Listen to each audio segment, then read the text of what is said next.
ba, mga kababayan, ang tahanan at komunidad ay dapat ligtas para sa kababaihan at mga bata. Ngunit sa kabila ng mga batas at saka programa, patuloy pa rin po ang mga kaso ng karahasan at pang-aabuso ng mga ito. Kaya mahalagang malaman po natin ang papel ng Women and Children Protection Units or WCPU at VAUSI desks sa pagbibigay ng proteksyon at tulong sa mga biktima. Para po talakayin yan, makakasama po natin ang isang, gusto kong tawagin siya na modern heroine kasi yung ginagawa po niya ay napaka-importante po para sa mga kabataan at saka sa mga kababaihan. Walang iba po kundi si Dr. Namnama Villarta de Dios, Medical Specialist 3 at ang head ng Women and Children Protection Unit ng Amang Rodriguez Memorial Center. Magandang hapon po, Doc Nama! And welcome po to Serbisyong Bayanihan. This is Attorney Dot. Kasama mo? Oo, sa UP Concert Chorus, kumakanta po ito, si Nama. Good afternoon. And of course, with me is Miss Annie Rentoy, ang aking co-host po sa Serbisyong Bayanihan. Good afternoon po. Thank you very much, Attorney Dot. Maraming salamat. What a beautiful name, Namnama. Ayan. Doktora Namnama. Yes. Villarta de Dios. Imagine, bukod sa doktora na siya, magaling pa ang boses. Magaling pa kumanta. Congratulations sa inyong dalawa. Sige, Attorney Dot. Mahalaga ito ating pag-uusapan ngayon. Siguro sa mga susunod na araw, we will kindly request Dr. Namnama, sampulan man lang niya tayo. Kaya na kaya ng kanta. Okay. Doktora, my first question is this.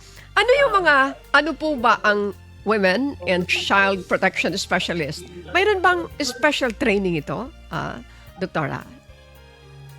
Yeah. Actually po, good afternoon po muna sa lahat. Attorney Dot, basta sesegunda ako sa soprano ka, di ba? Ako po ay alto. Yes. Miss Annie, good afternoon po. Back to your question, ang pag sinabi pong child protection specialist, actually pwede po siya, usually doktor pero actually kahit nurse, kung mayroon pong completion ng tatlong antas ng pagsasanay, na actually madali lamang po kung titingnan, magkakaroon po ng certification para maging Women and Child Protection Specialist. Yung unang dalawang antas ay online at ito po ay libre. Opo. You could just go to childprotectionnetwork.org. Meron po doon guide para kung interested po talaga sila. So may level 1, level 2, libre po yan. Pati yung level 3 actually, pero may konting documentation lamang po kasi nga mas tutok na siya. Pero yun ho, 3 antas, tapos can be done, depende sa bilis at saka sa sigasig ng tao. I think within a year, may mga nakakatapos po sa amin within a year, yung 3 yun tapos na. And you get the certification and assistance actually in setting up WCPU or a desk or kasama na po, katuwang na po ang Child Protection Network yan sa pagsiset up. So yun po, walang particular na pagiging doktor, kahit anong klase actually kung tutuusin. Kahit nurse nga, in theory, pwede din. Basta makumpleto ho yung training. Within the Philippines po ang pinag-uusapan natin. Thank you for that, Dr. Nama. Maraming salamat. Okay po. Tuloy tayo, Attorney Dot. Okay, Dr. Nama. I'm very interested, kasi not a lot of people know that marami na pong mga Women and Children Protection Centers, di ba? So, ilan na po ba ang meron tayo? Saan po ito makikita, itong mga Women and Children Protection Units at saka mga VAUSI desks? And next question, kung sa isang area walang malapit na Children's Protection Center o kaya VAUSI desks, saan po ang pwedeng pumunta ang isang nakakaalam o nakakita ng pang-aabuso sa bata o sa babae para magsumbong? Go ahead po. Yes, Attorney Dat. So, as of December of 2025, we already have 165 WCPUs and VAUSI desks, and they're located in 70 provinces and 10 cities. So, kung sakasakali po, so pag sinabi yung WCPU, pwede po yan usually sa may malapit po sa police or sa hospitals. Marami po tayo niyan. And pag sinabi mong desk, ibig sabihin po ito ay coordinating center, referral center lang. So kapag yung VAUSI desk na malapit po sa inyo ay VAUSI desk na nasa hospital, ang ibig sabihin po nito, pwede kayong i-treat, medically, lahat ng needs clinically, and then magiging referral center siya. Itatawid ho ng maayos ang isang biktima ng karahasan sa pinakamalapit na pwedeng mag-asikaso. So, pwede po sa Women and Children Protection Desks ng PNP or sa WCPU ng isang mas malaking hospital. Kung hindi po ninyo alam kung saan ang pinakamalapit na WCPU, no problem. Kasi po, pwede naman pong pumunta muna initially sa barangay hall. Para pwedeng bigyan ng barangay protection order. Tapos itatawid, i-assist po kayo ng barangay papunta sa pinakamalapit na police station. So, the PNP through the Women and Children Protection Desk is another, isa pa hong ahensya ito. Katuwang po natin, sama-sama tayo para tumatanggap po ng mga reklamo, mga reports of abuse. Ano pa po? Pwede ho sa local DSWD office. Kung nasa lungsod po kayo, ang tawag po ay CSWDO kasi city. Pag nasa bayan, pwede po MSWDO, municipal po. Pwede rin po sa school. Actually, dumarami na po ever since yung mga online sexual abuse. Actually, dumami ho ang mga referrals namin na nanggagaling sa school. So, ang mga schools ho, minamandato po ito na magkaroon ng Child Protection Committee. And your teachers are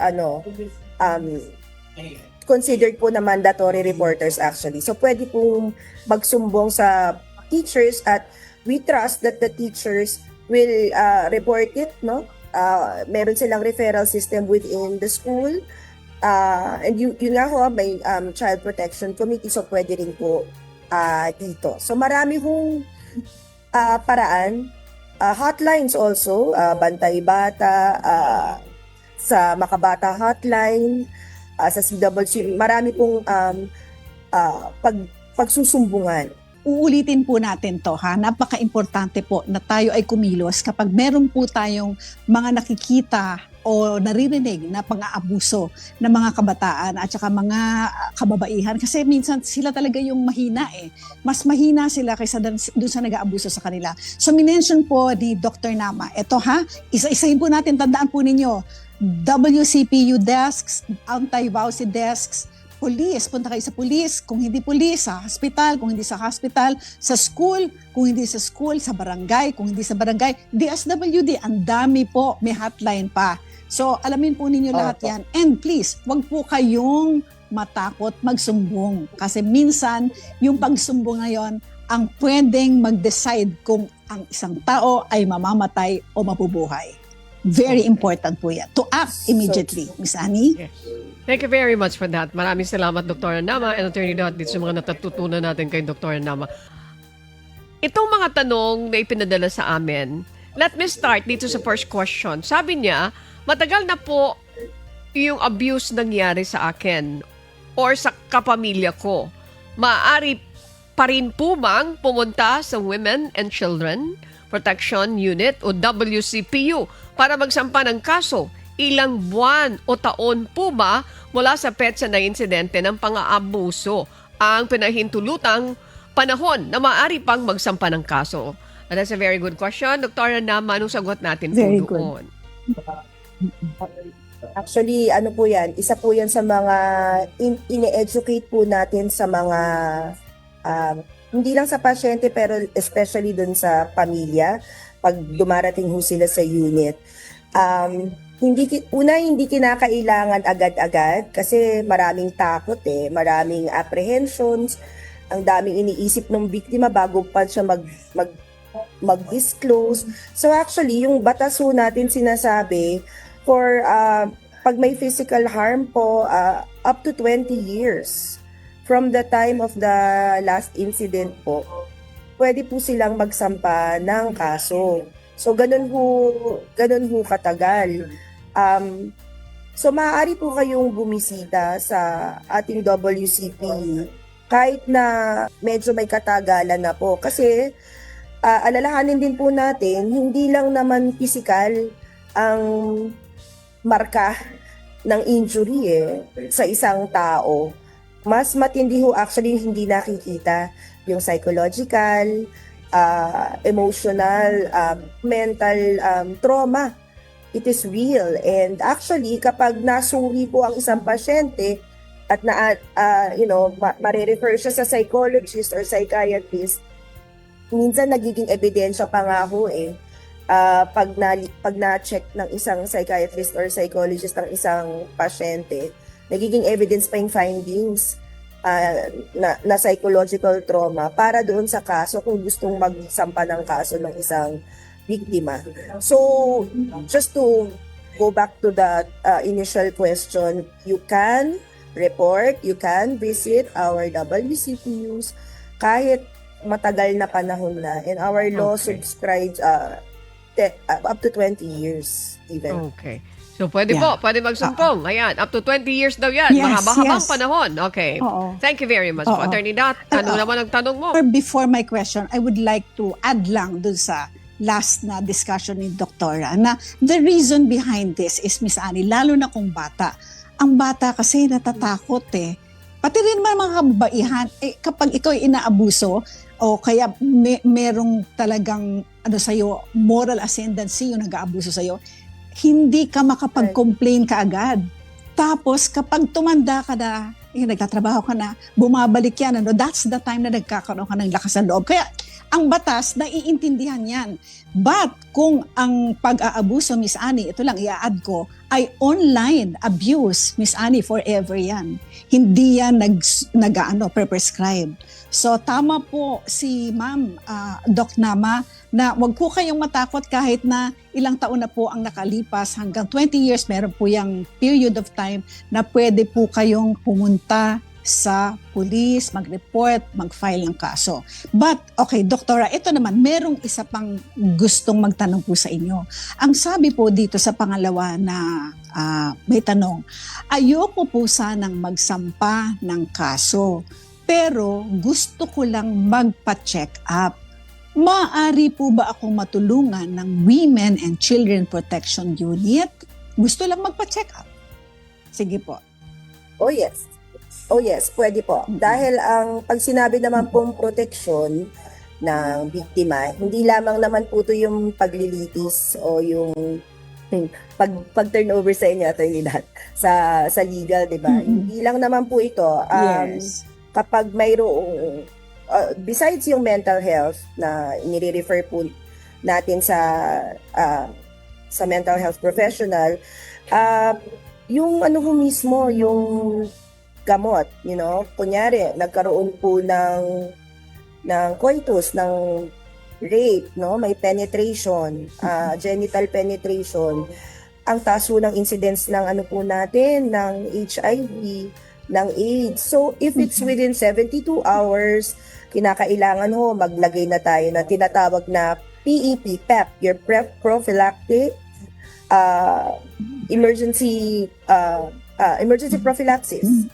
So, kailangan po nating kino-coordinate din po natin yan with, kanina po si Doktora, infectious disease. Yes, we coordinate also with yung hub po natin for HIV kasi nagbibigay po tayo ng prophylaxis for HIV. Kung more than 72 hours, the same. We also, so bukod sa HIV, yung iba pa kung sexually transmitted infection. So, yes, come to the hospital, come to the WCPU, kasi hindi lamang naman po yung sa legal side or yung medico-legal ang gagawin po namin. Lahat na po, no? So, kung kailangan ng medicine, kailangan ng contraception, kung kinakailangan Yes. ng abiso, naroon na rin po yun. So, Yes. Okay. pag-uusapan po Doc, natin Doc. yan.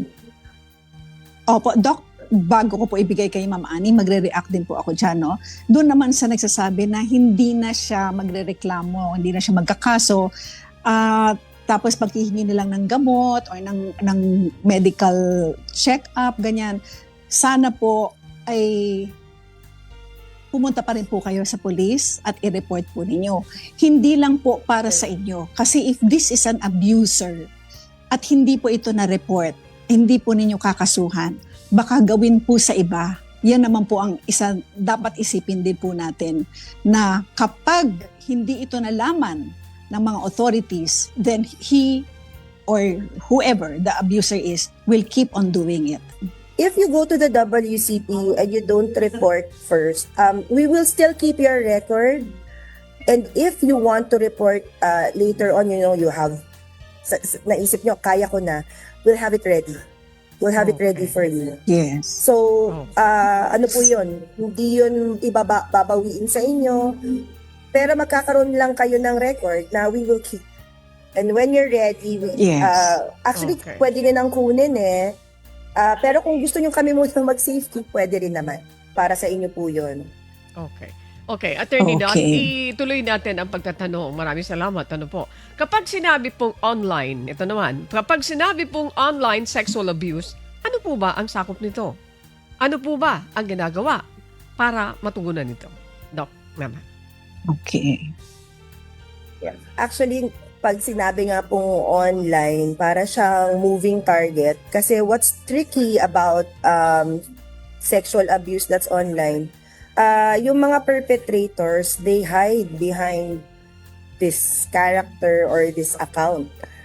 Kaya, tapos, ang mahirap pa po dito, si Attorney Dot mentioned, na once it's online, nagiging public domain na siya, hindi siya basta-basta matatanggal. Kaya yung trauma, mas matindi doon sa isang bata. Tapos yung ano niya, yung personal data niya, even worse, yung nude pictures or videos are, posted online. So pag sinabing online sexual abuse and exploitation of children, I think Attorney Dot will be able to explain this better. But from our perspective, when we explain to the children, sinasabi pa rin namin na magkahiwalay, ganun ka-importante o ganun ka-grabe yung offense, kasi magkahiwalay yung material dun sa act. And usually, ang online sexual abuse and exploitation of children, hindi man kami makakita po ng physical na injury, we still get to report, to manage them, kinakausap pa rin. And we try to assess this time yung mental health. Kasi nga medyo inaantabayanan namin yon na yung magiging, kung hindi pa nagmamanifest, yung magiging problemang malaki dito ay yung psychological trauma ng isang bata. And for a developing child, yung growing faculties, ability to think, ability to understand, kung hindi pa niya naiintindihan yung nangyayari sa kanya ngayon, maybe in the future, doon tayo magkakaroon ng mas malaking problema. So yung development ng isang bata, hindi magiging normal dahil from the very beginning, nung nag-start yung abuse, nabibiktima na siya. And I think it's really more, mas magiging malaki yung burden nito moving forward. Compounded kasi yung abuse. Tapos mas maraming tao yung nakakaalam. And I think from experience, yun talaga yung nagiging malaking bigat sa puso't isipan ng mga pasyenteng tinitingnan namin. Yung ibang mga bata, sasabihin nila, the reason why they report it is grabe na yung trauma dahil mas marami ng tao yung nakakaalam. And imagine if a teenager were to go through that, I could not imagine, yung to experience it really, how heavy the psychological trauma is to a child. That's why kapag mayroong mga pasyenteng na dumadaan sa amin, nare-report sa amin through that, inuupuan pa rin namin kahit alam namin from the get-go na malamang wala akong makikitang physical injury dito, because we understand that they are still victims of abuse. Alam mo, siguro may part 2 tayo dito, ha? Attorney Dot. Oo, Ito dito kay Dr. Oo, bitin na Nama. bitin. Oo. May part 2 kami Doktora, wala dito. na po kasi tayong time. Oo. Oo, kaya kailangan na natin po itong i-end. But before we go, what is your message po to all the women and children who are watching us right now? Para sa mga kababaihan, kabataan, kay lalaki o kay babae, ano man ang pinanggagalingan natin o ano man ang karanasan, sa Pilipinas po, gusto ko pong sabihin na there is hope for all of us. Ang goal talaga natin ay proteksyonan ng lahat. Huwag po kayong mahiya. I think, just so you know po, ang mga ibang bansa pumupunta rito para aralin kung paano natin ginagawa ang pagkalinga sa mga babae at bata. Kasi maganda yung support system natin at yung pagiging kapit-bisig po ba, multidisciplinary. Ito yung para sa mga biktima ng karahasan, gusto kong malaman na ganito ka-solid yung suporta. Hamakin ninyo hanggang sa online. Pinag-uusapan natin to kasi nga bilang isang bansa, bilang kultura, tayo po ay trained from experience and from the heart na dapat maraming tao ang tumutulong. So, asahan po ninyo na kapag pupunta po kayo sa Women and Children Protection, unit man yan o desk man yan, I think I can safely say na you will be in a safe place. Hindi ko sinasabing perpekto ang sistema, but we are very teachable and we're always willing to learn because we want to protect our children and our women. Okay, wow, very well said po. Thank you very much for your message to everybody, not just the women and children, but even the men. So, Doktora, Yes. we want to have you back. Kulang na kulang po ang oras. Thank you so very much to all that you are, to you, for all that you are doing and to all the people who are like you, who have this advocacy. Mas maraming kita sa legal, sa medical practice, pero kayo po ginagawa po nyo ito aside from your being a doctor. Thank you very much again po, Dr.